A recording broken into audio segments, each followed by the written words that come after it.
স্বামীজি বলছেন নারী জাতিকে মর্যাদা দিতে হবে। স্বামীজি বলছেন তোমাদের মেয়েদের উন্নতি করিতে পারো, তবে আশা আছে, নতুবা পশু জন্ম ঘুচিবে না। তোমরা কি মনে করো প্রতিটা নারীর অন্তরে যে দেবী রয়েছেন তাকে মুহূর্তের জন্য ছলনা করা যায়? কখনোই তা হয়নি, হবেও না কখনো। সেই দেবী সব সময় নিজেকে প্রকাশ করছেন পুরুষ মানুষের অন্তরে। যে কোনো ছলনা অনিবার্যভাবে তাঁর কাছে ধরা পড়ে। সত্যের গৌরব, আধ্যাত্মিকতার আলো, পবিত্রতার মহিমা সব কিছুই সেই দেবী নির্ভুলভাবে অনুভব করেন। প্রকৃত আধ্যাত্মিক অর্জন করতে এই পবিত্রতার একান্ত প্রয়োজন। জগতের কল্যাণ স্ত্রী জাতির অভ্যুদয় না হইলে সম্ভাবনা নাই। এক পক্ষে পক্ষীর উত্থান সম্ভব নহে।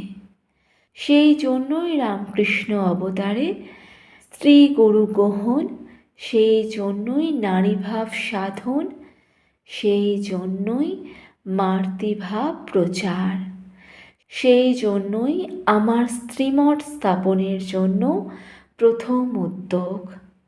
উক্ত মঠ গার্গী, মৈত্রেয়ী এবং তদপেক্ষা আরও উচ্চতর ভাবাপন্না নারী কুলের আকরস্বরূপ হইবে।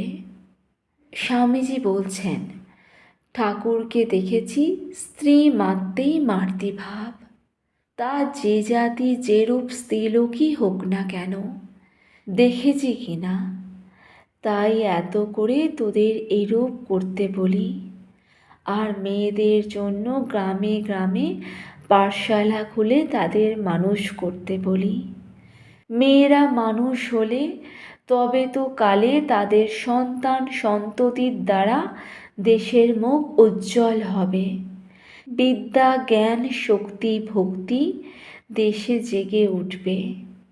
স্বামীজি বলছেন কোন শাস্ত্রে এমন কথা আছে যে মেয়েরা জ্ঞান ভক্তির অধিকারিণী হবে না? ভারতের অধঃপতন হলো ভট্টাচার্য বামুনেরা ব্রাহ্মণেতর জাতকে যখন বেদ পাঠের অনধিকারী বলে নির্দেশ করলে, সেই সময় মেয়েদেরও সকল অধিকার কেড়ে নিলে।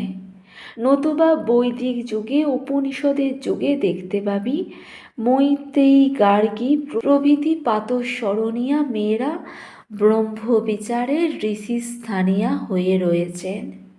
হাজার বেদজ্ঞ ব্রাহ্মণের সভায় গার্গী সগর্বে যাজ্ঞবল্ক্যকে ব্রহ্মবিচারে আহ্বান করেছিলেন। এসব আদর্শ স্থানীয়া মেয়েদের যখন অধ্যাত্মজ্ঞানে অধিকার ছিল, তখন মেয়েদের সেই অধিকার এখনই বা থাকবে না কেন?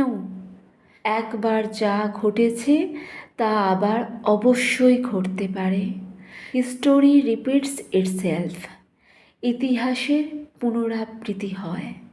মেয়েদের পূজা করেই সব জাত বড় হয়েছে। যে দেশে যে জাতে মেয়েদের পূজা নাই, সে দেশ সে জাত কখনো বড় হতে পারেনি, কোশমিন কালেও পারবে না। তোদের জাতের যে অধঃপতন ঘটেছে তার প্রধান কারণ এই সব শক্তি মূর্তির অবমাননা করা। মনু বলছেন যত্ত নার্যস্ত পূজ্যন্তে রমন্তে তত্ত্ব দেবতা, যতই তাস্তু ন পূজ্যান্তে সর্বাস্ত্র ত্রাফলকিয়া। যেখানে স্ত্রী লোকের আদর নেই, স্ত্রী লোকেরা নিরানন্দে অবস্থান করে, সেই সংসারে সেই দেশে কখনো উন্নতির আশা নেই। এই জন্যই নারী জাতিকে আগে তুলতে হবে।